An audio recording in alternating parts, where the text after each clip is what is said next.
이에 사무엘이 기름병을 가져다가 사울의 머리에 붓고 입맞추며 이르되 여호와께서 내게 기름을 부으사 그의 기업의 지도자로 삼지 아니하셨느냐? 내가 오늘 나를 떠나가다가 베냐민 경계 셀사에 있는 라헬의 묘실 곁에서 두 사람을 만나리니 그들이 내게 이르기를 내가 찾으러 갔던 암나기들을 찾은지라. 내 아버지가 암나기들의 염려는 놓았으나 너희로 말미암아 걱정하여 이르되 내 아들을 위하여 어찌하리요 하더라 할 것이요. 내가 거기서 더 나아가서 다볼 상수리 나무에 이르면 거기서 하나님을 배우려고 베델로 올라가는 세 사람을 만나리니 한 사람은 염소 새끼 셋을 이끌었고 한 사람은 떡 세 덩이를 가졌고 한 사람은 포도주 한 가죽 부대를 가진 자라.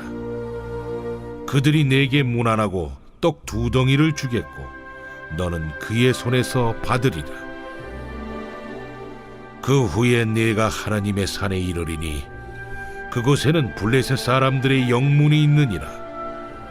내가 그리로 가서 그 성읍으로 들어갈 때에 선지자의 무리가 산당에서부터 비파와 소고와 저와 수금을 앞세우고 예언하며 내려오는 것을 만날 것이요 내게는 여호와의 영이 크게 임하리니 너도 그들과 함께 예언을 하고 변하여 새 사람이 되리라. 이 징조가 내게 임하거든 너는 기회를 따라 행하라. 하나님이 너와 함께 하시느니라. 너는 나보다 앞서 길갈로 내려가라. 내가 네게로 내려가서 번제와 화목제를 드리리니 내가 네게 가서 내가 행할 것을 가르칠 때까지 7일 동안 기다리라. 그가 사무엘에게서 떠나려고 몸을 돌이킬 때 하나님이 새 마음을 주셨고 그날 그 징조도 다 응하니라. 그들이 산에 이를 때에 선지자의 무리가 그를 영접하고 하나님의 영이 사울에게 크게 임함으로 그가 그들 중에서 예언을 하니 전에 사울을 알던 모든 사람들이 사울이 선지자들과 함께 예언함을 보고 서로 이르되 기스의 아들에게 무슨 일이 일어났느냐? 사울도 선지자들 중에 있느냐? 그곳에 어떤 사람은 말하여 이르되 그들의 아버지가 누구냐? 한지라. 그러므로 속담이 되어 이르되 사울도 선지자들 중에 있느냐 하더라. 사울이 예언하기를 마치고 산당으로 가니라. 사울의 숙부가 사울과 그의 사환에게 이르되 너희가 어디로 갔더냐? 암나기를 찾다가 찾지 못하므로 사무엘에게 갔었나이다. 청하노니 사무엘이 너희에게 이른 말을 내게 말하라. 그가 암나기들을 찾았다고 우리에게 분명히 말하더이다. 하고 사무엘이 말하던 나라의 일은 말하지 아니하니라. 에브리데이 썬데이, 우리의 매일을 썬데이로 세팅하라. 할렐루야. 오늘도 말씀을 듣는 우리 모든 성도님들을 예수님의 이름으로 축복합니다. 우리 계속해서 사무엘상의 본문을 따라 읽어내려가고 있죠. 왕이 없었던 이스라엘에 왕이 세워지는 그 이야기를 우리가 하나씩 살펴보고 있는데요. 오늘도 우리가 이야기를 살펴보면서 또 하나님께서 어떻게 하나의 왕을 세워가시는지 알아보기 원합니다.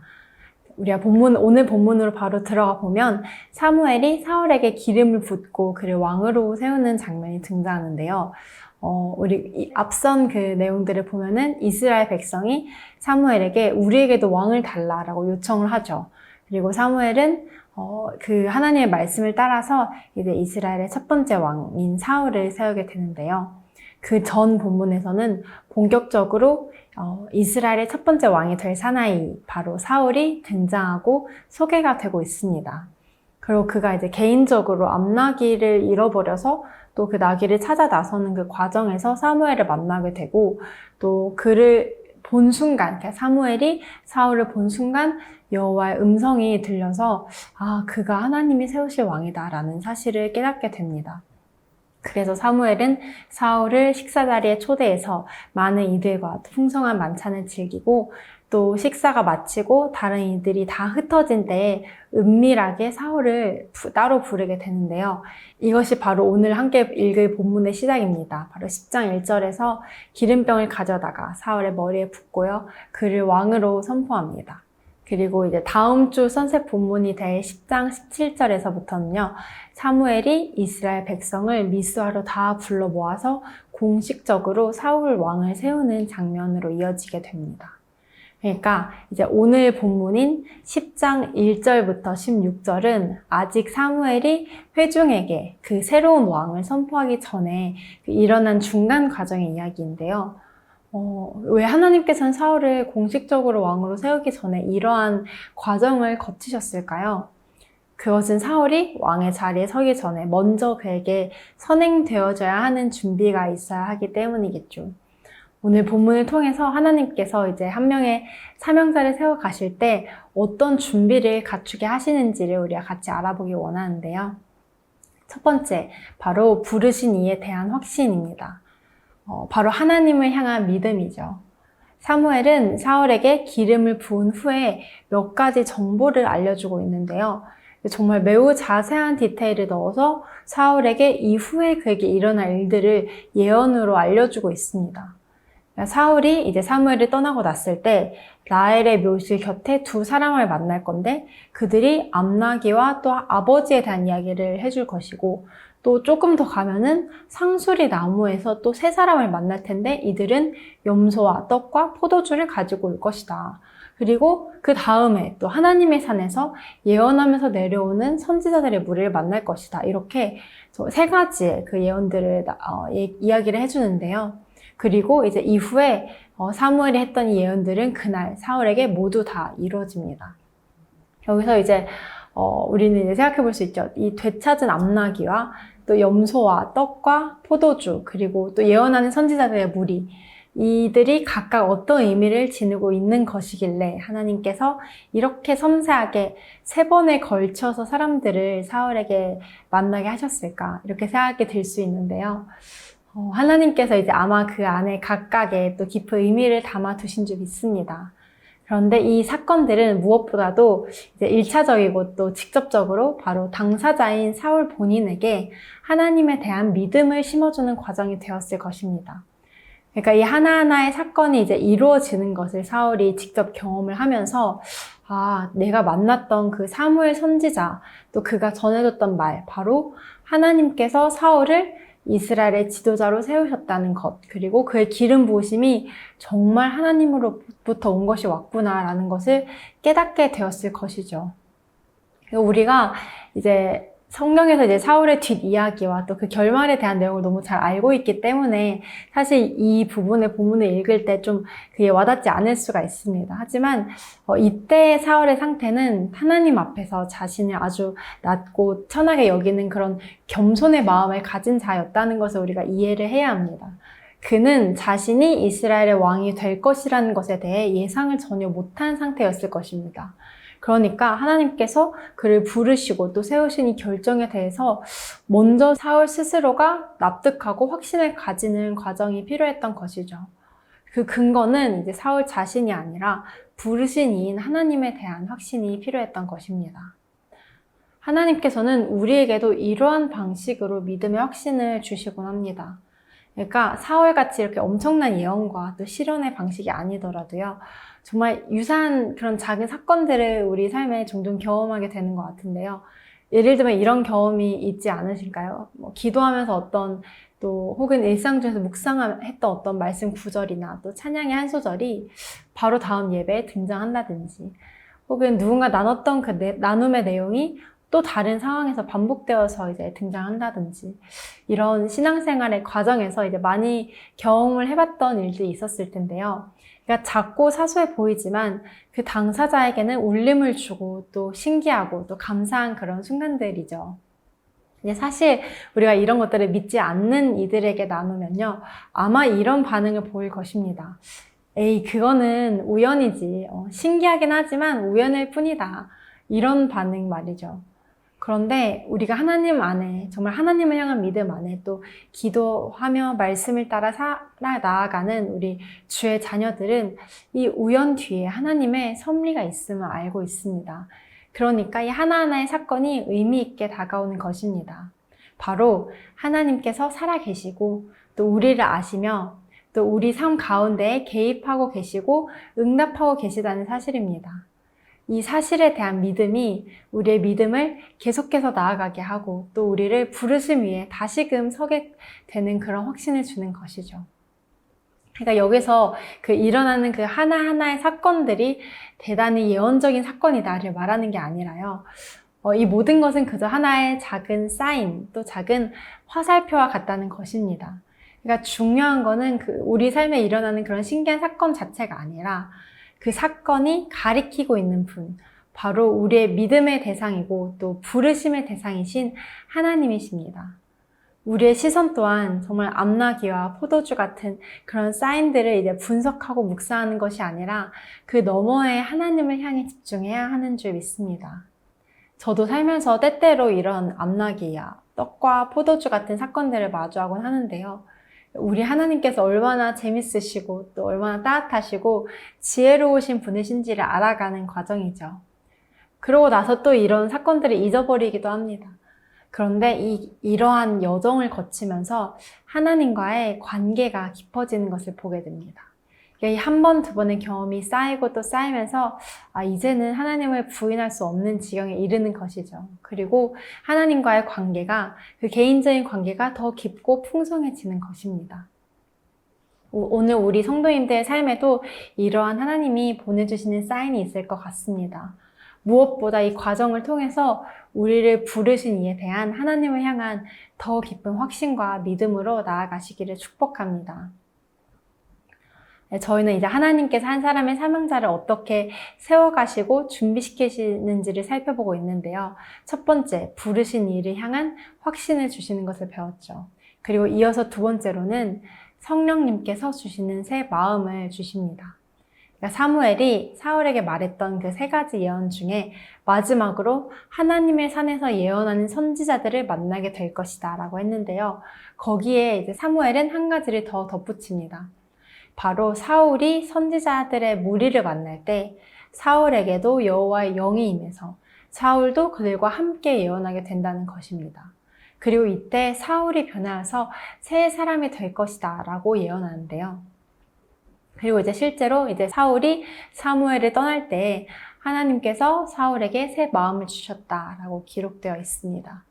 그리고 이후에 구절을 살펴보면 사무엘의 예언처럼 이제 하나님의 산에서 그 선지자들의 무리를 만났을 때 사울은 정말 그 예언처럼 하나님의 영을 받아서 선지자들과 함께 예언을 하게 됩니다.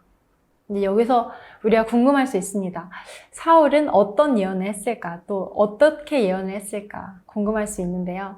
이제 성경에 그런 기록은 나와 있지 않습니다. 그런데 위에 말한 그 암나기와 떡과 포도주와 같이 여기서도 예언의 내용보다 중요한 것은 사울에게 하나님의 영이 임했다는 사실입니다. 그리고 그로 인해서 그에게 새 마음이 주어졌다는 사실입니다. 저는 이 구절을 읽는데 마음이 참 뜨거워지는 것을 느꼈습니다. 여호와의 영이 크게 임하리니 너도 그들과 함께 예언하고 변하여 새 사람이 되리라. 그러니까 단지 어느 한순간에 정말 능력으로 잠깐 임했다가 사라진 그 성령의 권능이 아니라 정말 그 마음을 아예 새롭게 하시고 그 존재를 새롭게 하시는 그 성령께서 그 영혼의 깊은 곳을 아예 변화시키신 것을 보게 됩니다. 앞서서 하나님께서 이러한 예언을 통해서 사울에게 믿음의 확신을 주셨다라고 배웠는데요. 이제는 그 성령을 부어주셔서 그의 마음 또한 새롭게 하시는 것을 보게 됩니다. 우리 또한 또 하나님의 그 부르심의 사명을 감당할 때 이 성령님이 주시는 새 마음을 입어야 하는 줄 믿습니다. 오늘 우리의 마음은 어떠한가요? 하나님 안에 솟아나는 그 생명의 기쁨이 있으신가요? 또한 하나님을 예배하는 심령과 또 살아있는 성령과의 교제 가운데 복음의 열정이 차오르고 계신가요? 사실 우리의 존재는 마치 전자기기가 자연스럽게 방전이 되듯이 가만히 두면 스스로 허망해지고 또 나약해질 수밖에 없는 존재입니다. 그러니까 우리 안에 스스로 선한 마음이 나올 수 없음을 뼈저리게 느끼게 됩니다. 그런데 아무리 경험과 지혜와 지식이 많다고 하더라도 하나님께서 주시는 그 새 마음이 우리 안에 없다면 정말 우리의 삶 가운데 또 우리의 모든 나아가는 그 부르심의 자리에 생기가 돌지 않는 것을 경험합니다. 그러나 오직 생수의 근원이신 성령께서, 하나님의 영께서 우리 안에 거하실 때에 비로소 그 생수의 강이 정말 배에서 흘러나오듯이 하나님의 신선한 그 새 마음이 우리로부터 솟아날 수 있습니다. 저는 이 새 마음을 너무나도 갈망합니다. 우리에게 부어주실 성령을 간절히 사모합니다. 사울이 왕의 자리에 서기 전에 먼저 그 주의 영이 부음받은 것처럼 우리도 그 부르심 앞에 설 때에 무엇보다 이 마음이 필요한 줄 믿습니다. 그럼 우리는 어떻게 이 성령이 주시는 새 마음을 입을 수 있을까요? 그러니까 하나님께서 그 영을 부어주시는 것은 하나님의 일이지만 우리 편에서 우리가 할 수 있는 것은 그 성령을 구하는 자리로 나아가는 것인 줄 믿습니다. 기도의 자리로, 예배의 자리로, 또 말씀의 자리로 우리를 초청하시는 하나님을 향해 시간과 마음을 들이며 달려 나아가기를 원합니다. 그리고 또한 구하시는 이에게 후히 주신 주님께서 우리가 성령을 사모하며 부르짖는 그 자녀들에게 아낌없이 그 영을 부어줄 줄 믿습니다. 그리고 그 성령께서 오늘도 우리의 존재를 가장 깊은 곳에서부터 새롭게 하시고 다시금 달려 나아갈 힘을 주시기를 사모합니다. 사랑하는 여러분, 우리는 하나님께서 사울을 왕으로 그 공식적으로 세우시기 전에 먼저 그에게 갖추신 그 준비들을 보았는데요. 하나님을 향한 믿음을 새롭게 세우시고 또한 새 마음과 새 영을 주셨습니다. 그리고 또 하나님께서 왕 같은 제사장, 거룩한 나라로 불러주신 우리 성도님 한 분 한 분을 동일하게 준비시키길 원하시는 줄 믿습니다. 오늘 우리가 정말 우리의 삶 가운데 주님을 향한 더 깊은 믿음과 그 부르심을 향한 확신으로 또 주시는 새 영과 새 마음으로 달려 나아가길 사모합니다. 그러한 은혜가 오늘도 우리 모두에게 풍성히 부어지기를 예수님의 이름으로 축복합니다. 우리 말씀을 기억하면서 함께 기도하겠습니다. 사랑하는 주님, 주님께서 사울을 세우시고 또 그 세우시기 직전에 그에게 주의 말씀과 또 주의 예언과 그 믿음의 확증을 주시고 주의 성령을 부어주셨음을 보았습니다. 아버지, 우리 한 사람 한 사람의 그 성도인들의 삶 가운데 동일한 은혜를 구하며 나아갑니다. 우리의 삶의 모든 순간 우리가 믿음을 따라 나아갈 때에 삶에 주어지시는 주님의 말씀이 우리의 실제의 증거가 되어서 우리로 하여금 살아계신 하나님을 더욱더 바라보게 하시기를 원합니다.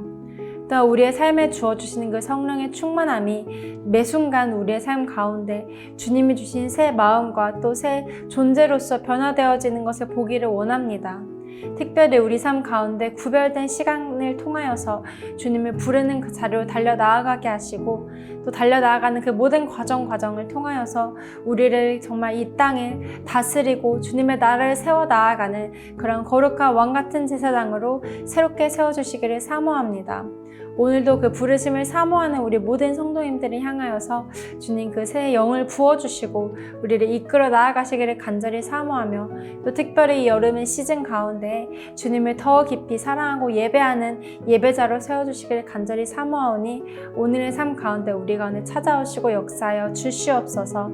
그렇게 우리 가운데 하실 주님의 새 일, 풍성한 하나님의 역사를 사모하며 간구하며 사랑하는 예수님의 이름으로 기도드렸습니다.